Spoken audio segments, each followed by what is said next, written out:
We'll now recognize the gentleman from South Carolina, Mr. Gowdy, for 5 minutes. Thank you, Mr. Chairman. Administrator Leonhardt, if an agent stateside were soliciting a prostitute that was provided by a drug conspiracy he was investigating, what punishment would you recommend? I can't recommend a punishment. I would just hope that would be thoroughly investigated. And so you're telling me nobody cares what the administrator of the DEA thinks should happen to an agent? You're powerless to express your opinion.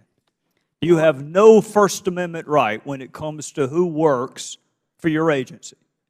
I have expressed my opinion in What a was number your of opinion? ways. What did you express? What did you think the proper sanction was? Last year, I sent email and I sent a memo to every employee in DEA and put them on notice that this kind of conduct was not acceptable. My question must have been ambiguous because I wasn't talking about future conduct. I was talking about past conduct. What punishment did you recommend for conduct that happened in the past? Under the civil service law, I cannot recommend a penalty. I can't intervene in the disciplinary process. I can't even make a recommendation. What does it take to get, what would it, hypothetically, what would it take to get fired as a DEA agent? Because the agents I used to work with were worried about using their car to go pick up dry cleaning. They were actually worried about using their OGV to pick up dry cleaning. They were worried about being disciplined. So apparently that world has changed. Do you know whether any of the prostitutes were underage? I don't know that. Would that impact whatever recommendation you might have in terms of a sanction? I don't recommend the sanction. I can't fire. I can't recommend a penalty. There's a guide that the deciding officials abide by, and they have a penalty guide that they look at. And the penalty guide for this kind of activity is anything from reprimand to removal. How about security clearance? Do you have any impact over that, whether or not an agent has a security clearance? No, there's adjudicative guidelines, and that has to be adjudicated by the security people. What power do you have? You have to work with agents over whom you can't discipline and have no control, and you have no control over the security clearance. What the hell do you get to do? What I can do is build on and improve mechanisms to make sure that the outcome is what we believe the outcome should be. And that is what happened in Cartagena. That is what's going to happen moving forward. Inspector General Horowitz, I find that stunning. Let me ask you this. Did the agents know that the cartels were providing the prostitutes?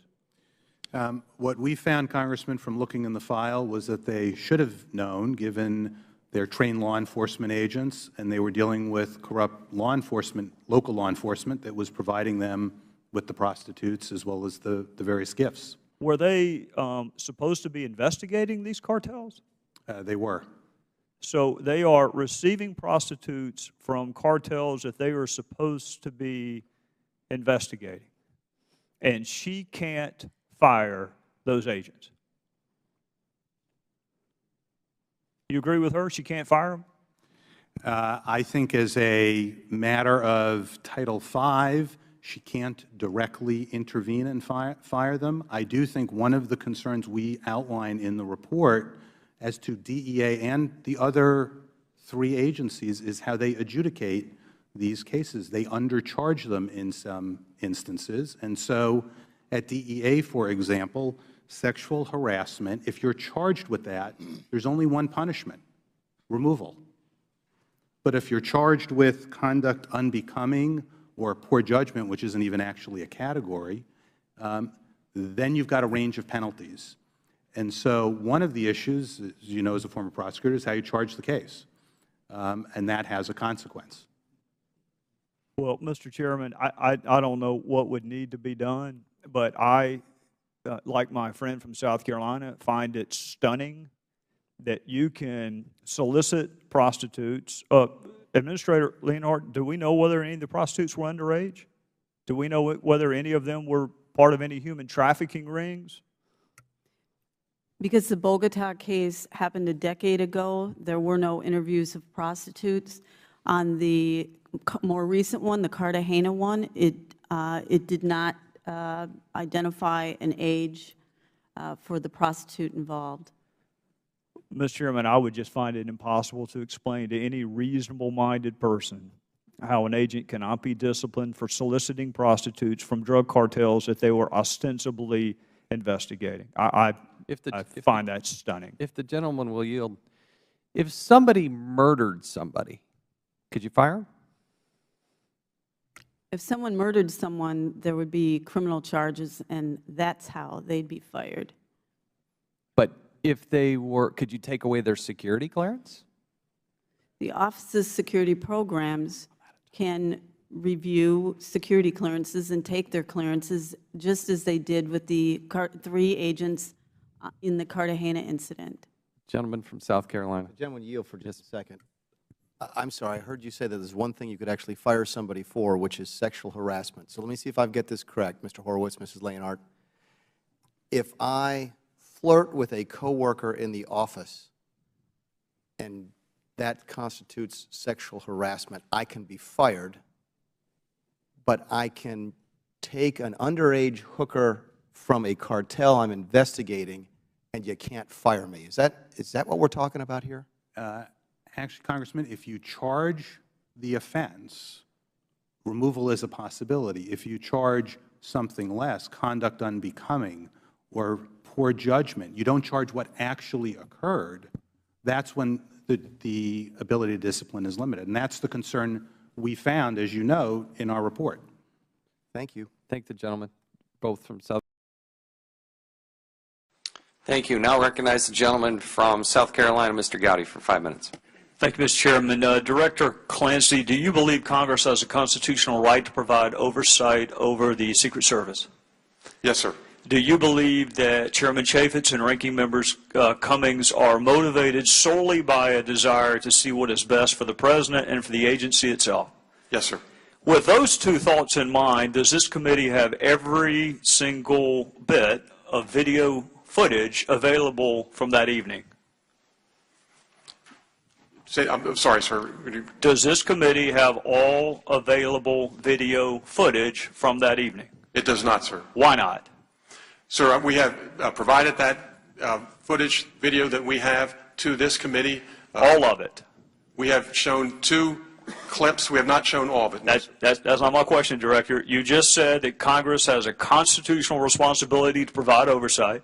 Yes. You just agreed with me that Ranking Member Cummings and Chairman Chaffetz have the best interests of the President and the agency in mind. So why wouldn't you not turn over all video footage to this committee? Congressman, we will show all video at any time, day or night, that this committee would like to review the footage that we have. We have done that. In fact, the chairman was the first, I believe, to see this video before we showed. With all due respect, that's not true. Go ahead, Mr. Gowdy. No, I would Chairman, want. I'd like to just correct it. If I have to correct the record, I'd like to correct it. I would like to yield to the gentleman from Utah because I was under the misapprehension apparently that this committee was not in possession of all available video from that night. That's correct. They are not in possession of the video, but we did allow the chairman to view the video. You've shown us less than 1 minute of video. Yes. Yes, sir. Well, back to my question. Will you make all available video? And I say available because we're going to get in a second to the fact that all of it was not preserved. Will you make all available video available to this committee? We will make all video available to this committee for your review at any time, day or night. Will you make a copy of it available so we can retain custody as opposed to simply showing it to us? I will not release a copy of this video at this point. Why not? The OIG has an ongoing investigation. Do you think the OIG's responsibilities supersede those of Congress? Sir, I know that they have an ongoing investigation. Well, can't you have simultaneous ongoing investigations? Why can't Congress provide oversight while the IG is investigating? Why do you have to pick and choose?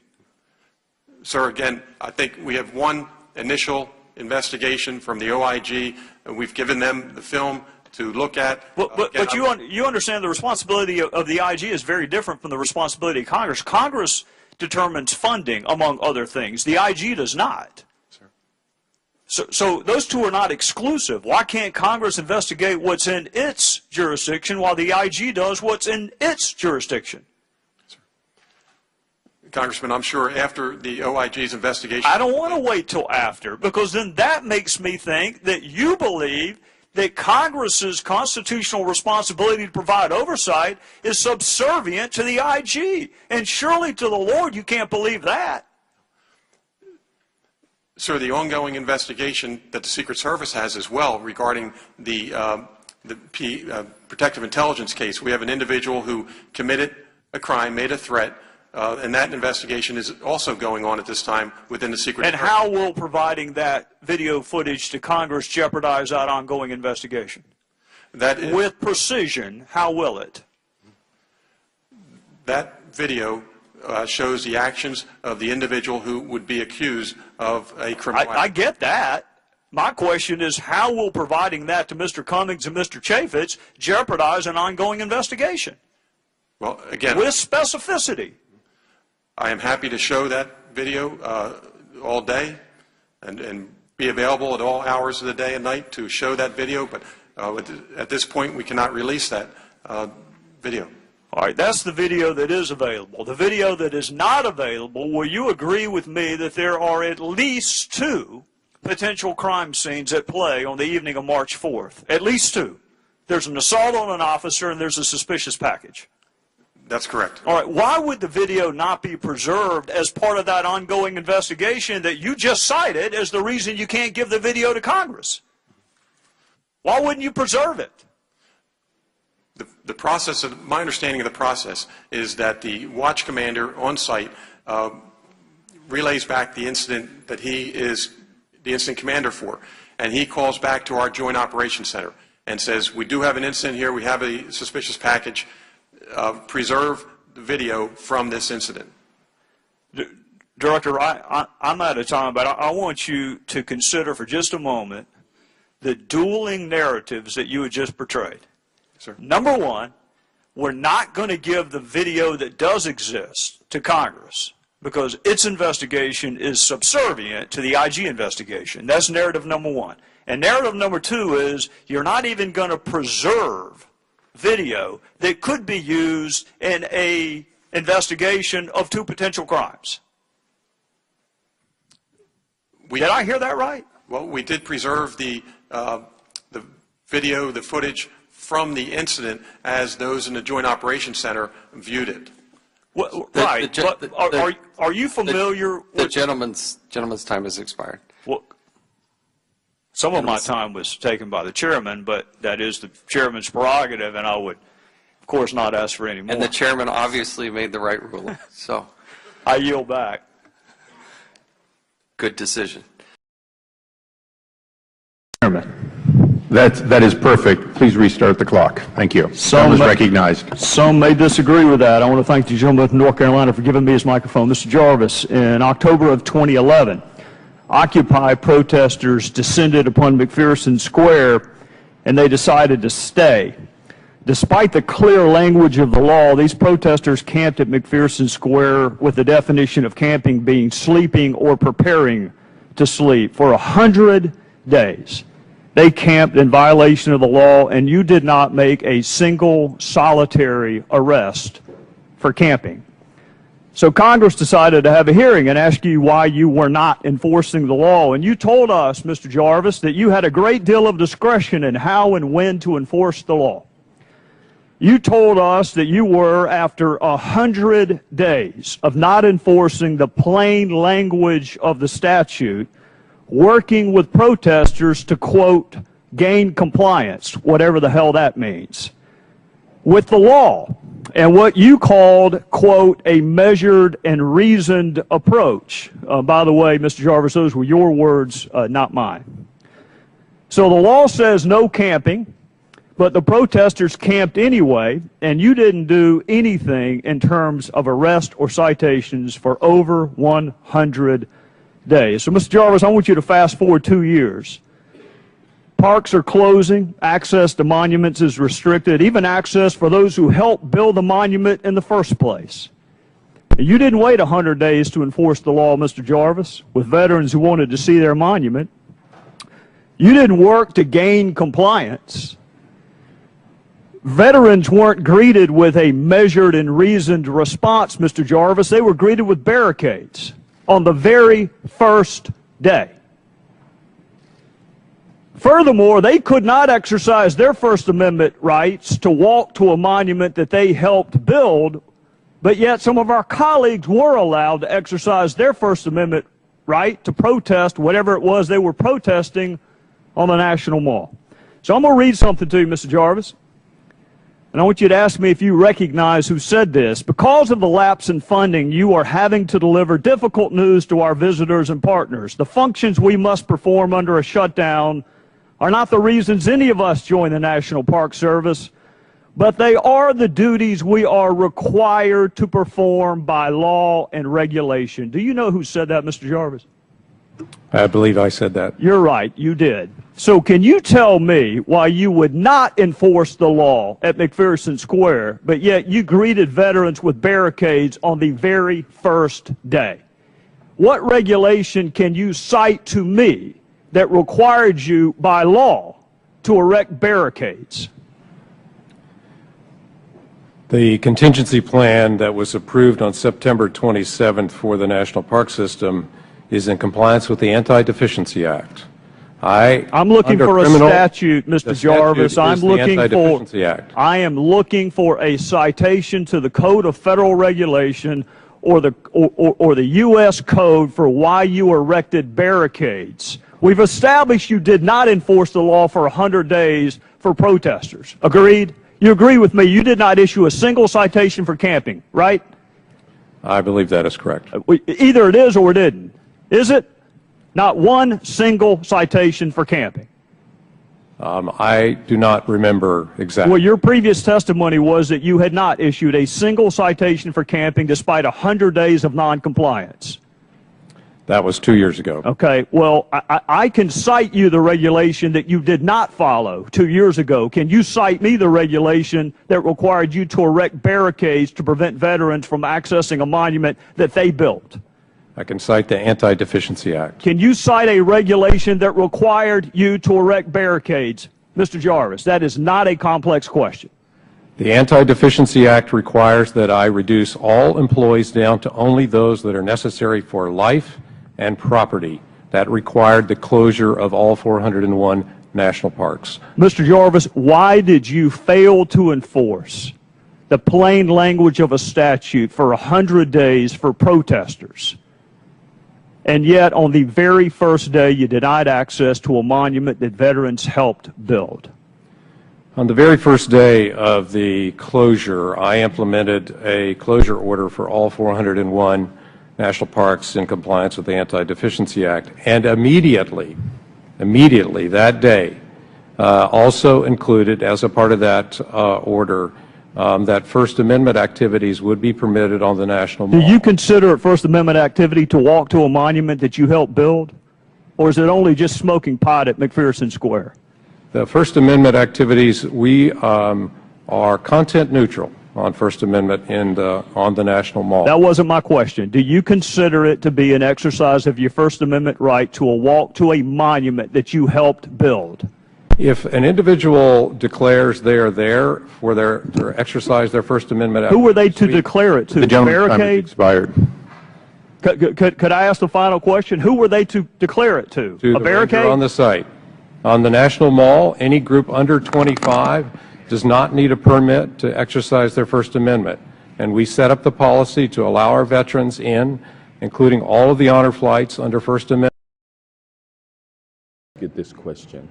You are opposed to immigration of persons south of the border coming to the U.S. No, that's absolutely not true. I Well, support well, let me legal ask- immigration, well, let- not illegal Well, immigration. let me ask you this question. You realize that we have been struggling with comprehensive immigration reform for many years in this country, and it is politics that keeps us from doing it, correct? No, I think So that you don't think it's politics I that think keeps that us it's from doing it? enforcement of the law. You may be dealing it Well, from a I mean, we're political talking issue. about changing the law so that we can have comprehensive immigration reform, but you are opposed to us doing that, correct?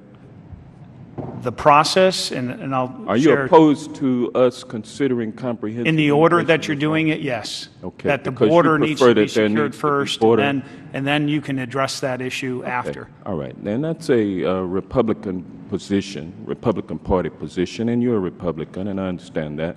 Let me ask you this question. Do you need automatic weapons to help you with border control?